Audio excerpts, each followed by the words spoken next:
Sean todos bienvenidos, bienvenidas a esta nueva misión de Al Calor de un Tinto. Aunque no tenemos tinto hoy, vamos a conversar sobre el lanzamiento del libro Del paramilitarismo al paramilitarismo, y para ello agradecemos que tengamos en esta sesión Padre Javier Giraldo, quien ha estado al frente liderando esta iniciativa. Padre, muchas gracias, bienvenido.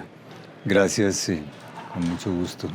Padre, el libro, ¿qué busca? ¿Qué intenta este libro con un título bastante particular, Del paramilitarismo al paramilitarismo, como pregunta? Sí, pues esto responde a inquietudes de muchos movimientos sociales y yo diría que una gran parte de esta sociedad que sigue sufriendo la presencia y la continuidad del paramilitarismo, y que a través de varias organizaciones sociales nos hicimos la pregunta de ¿en qué está hoy el paramilitarismo? Habían muchas opiniones que decían el paramilitarismo ya se ha transformado, ya no es el mismo de hace unos años, ya no tiene el respaldo del Estado, no es un movimiento contrainsurgente, en fin. Entonces, eso fue lo que suscitó la necesidad de hacer la investigación. En estos grupos que coordinamos la cosa, nos hicimos la pregunta, bueno, hay que mirar región por región y explorar e investigar en qué está hoy día el paramilitarismo en cada región. Y por eso se buscaron investigadores de cada región que conocen muy bien sus regiones para hacer esa exploración. Hubo momentos en que algunos sugirieron títulos que insinuaban un poco la transformación del paramilitarismo, como si fuera algo muy distinto del paramilitarismo de hace unos años.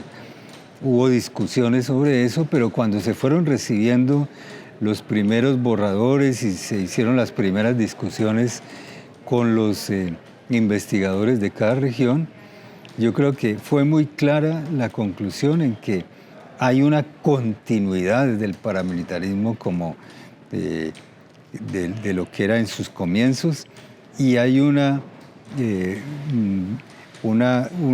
cierta reconfiguración también en las regiones que muestran variaciones, pero sin que esa continuidad se pierda, ¿no? Sí, se dijo en algún momento que el paramilitarismo ya no existía, que existían grupos organizados de criminalidad, y se le dieron varios enunciados, se les llamó de distintas maneras.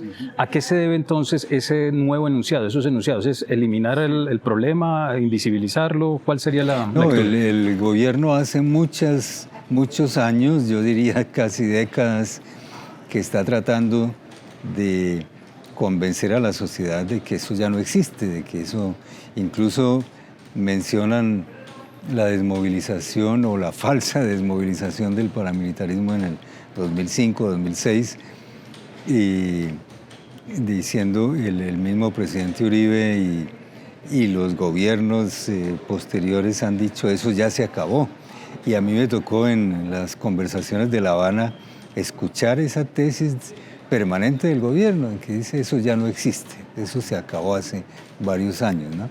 Sin embargo, a la misma La Habana llegaron tantas cantidades de denuncias de actuaciones de los paramilitares que al final, en las últimas semanas, el gobierno se vio obligado a introducir un nuevo capítulo de lucha contra, ya no lo llamaban paramilitarismo, sino grupos sucesores de los paramilitares.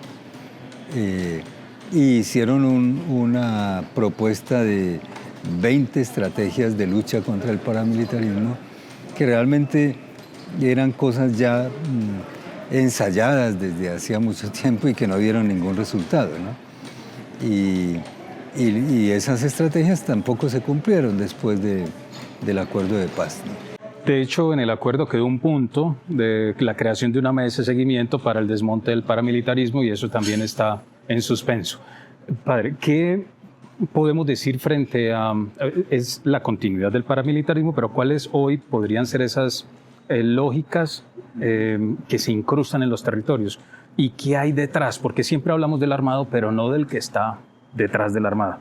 ¿Cuáles serían esas claves de lectura? Sí, en esos elementos de reconfiguración que se detectaron en la mayoría de las regiones está pues toda la relación con el narcotráfico, la relación con los grupos políticos locales, las mafias locales, la parapolítica,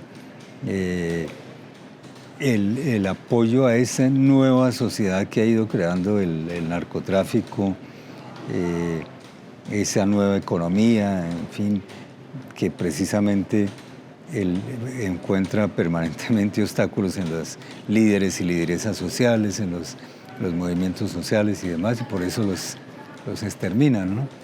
Entonces, esas, digamos, reconfiguraciones están recogidas en el libro, ¿no? Que son distintas en cada región, ¿no? Y también las multinacionales, las empresas. Exacto. También. Pero la conclusión siempre es, hay una continuidad y unos niveles de reconfiguración región por región. Pero cuando ya se llegó a la discusión de un título que recogiera todo esto, se puso ese título del paramilitarismo al paramilitarismo para significar que eso no ha desaparecido. No ha cambiado. Padre, estamos en un gobierno progresista, digamos que cercano a los reclamos de la sociedad y que ahora postula la paz total como su bandera. ¿Cuáles serían como los elementos a tener en cuenta? Como un llamado al gobierno, hay que tener en cuenta estos elementos si en realidad queremos hablar de manera cierta de una paz total. Sí, yo creo que la tesis de la paz total es válida en este sentido. Yo creo que hemos cumplido ya 40 años de procesos de paz y de acuerdos de paz. Acuerdos de paz y procesos de paz que no han servido para ninguna paz, sino que los resultados que siempre tenemos los mismos es que no se tocan las raíces de la violencia, se asesina a los desmovilizados y se recicla nuevamente la violencia. Muchas veces es más fuerte que la que había al comienzo del proceso. Bueno, entonces, después de 40 años de vivir un proceso tras otro y acuerdos que no sirven para nada, que solo reciclan la violencia, es válido hacerse esa reflexión de que realmente no estamos tocando las raíces, estamos dejando por fuera muchísimos elementos que no se tocan y por lo tanto es válido plantearse, bueno, no podemos seguir restringidos a determinados grupos o a determinados factores, hay que tocarlos todos, ¿no? Eso me parece válido. Que sea factible, no sé, es algo muy difícil, muy cuesta arriba, pero me parece válida la tesis, ¿no? Perfecto. Ampliar el horizonte. Por último, padre, la sociedad, las organizaciones sociales y populares siempre son quienes reciben el mayor impacto de este reciclaje de la violencia. ¿Cuál sería ese llamado también a las organizaciones sociales en función de dos asuntos que son claves, la verdad, la justicia y la reparación? El mensaje para las organizaciones sociales. Sí, ¿no? Yo creo que las organizaciones sociales pues están en un momento que nunca lo habíamos experimentado en el pasado, de una propuesta política que ha logrado su acogida, aunque tenga una oposición todavía muy fuerte, pero que precisamente las organizaciones, es el momento en que las organizaciones sociales planteen y participen en esa búsqueda de un país distinto. Llamado es a fortalecer la capacidad organizativa en los territorios, articular las relaciones, fortalecer la capacidad de articulación y proponer desde los territorios el cierre de ese péndulo permanente entre la guerra y el deseo de la paz. Muchas gracias, al padre. Con mucho gusto.